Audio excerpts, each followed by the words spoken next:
বিশ্বজ্যোতি ভট্টাচার্যের দুর্নীতি যখন লাভজনক শিল্প,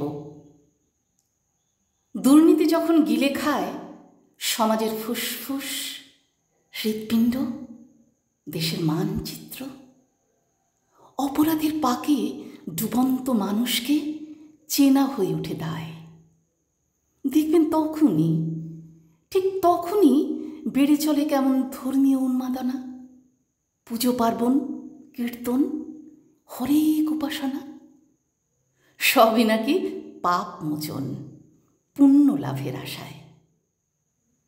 কি পুণ্য হয় জানি না, তবে গণহিস্টিরিয়া নামে একটি শব্দ আছে মনোবিজ্ঞানে, অদ্ভুত তার ব্যাখ্যা। ক্ষমতায় টিকে থাকতে যুগে যুগে শাসকেরা সেটা তৈরি করেছেন নিজেদের প্রয়োজনে, প্রচারের ঝড় তুলে। বিভেদকামীরাও একই ছকে লক্ষ্য পূরণে পা বাড়ায়। মনুষ্যত্ব ভুলে অতি সাধারণ মানুষ ধর্ম, জাত, বর্ণের পরিচয়ে নিজেদের অজান্তে বিভক্ত হয়। তখন সহযোগিতা, সহমর্মিতার বালাই ষাট, একে অন্যকে শত্রু ভেবে তলোয়ারে শান দেয়। গণহিস্টিরিয়া, অন্ধবিশ্বাস, আবেগ সর্বস্ব, যুক্তি, তথ্য প্রমাণের নেই প্রয়োজন।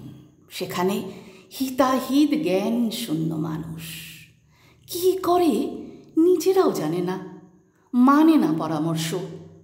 দেশে দেশে অকারণে গণরোষের বিস্ফোরণ, ধ্বংসলীলা, গণহত্যা, এমনকি নদীতে ডুব দিয়ে পাপ স্খলনের ভাবনা।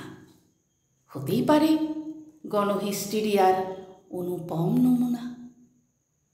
কোনো দেশে সমাজে দুর্নীতিবাজদের কতটা রমরমা বর্ণ, ধর্ম, জাত, ঈশ্বর, আল্লাহ, গডের উপাসনা ঘিরে উচ্ছ্বাস দেখে ঠিক মালুম হবে।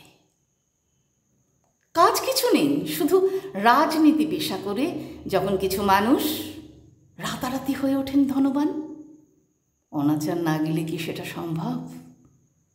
অবুঝ মনে চলকে উঠবে আরও কত প্রশ্ন, কিন্তু লাভ কিছু হবে না, উত্তর মিলবে না।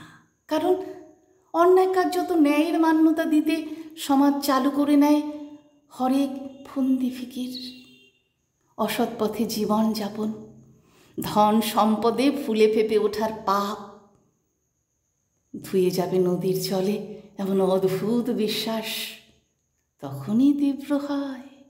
দেখবেন যখন বাড়ে দুর্নীতির বহর, ঘুষ, কাটমানি, তঞ্চকতা লঘু হয়ে দাঁড়ায়, অপরাধ লাভজনক শিল্প হয়, তখনই খুঁজে নেয় মানুষ নিজেদের মতো মুক্তির পথ। বাড়ে রীতি পালনের রেওয়াজ, তন্ত্র মন্ত্র, জ্যোতিষে আস্থা, ভণ্ডামিতেই দেয় মন সায়। দুর্নীতি যখন গিলে খায় মন প্রাণ, দেশের মানচিত্র, তাই মানুষ চেনা হয়ে ওঠে দায়।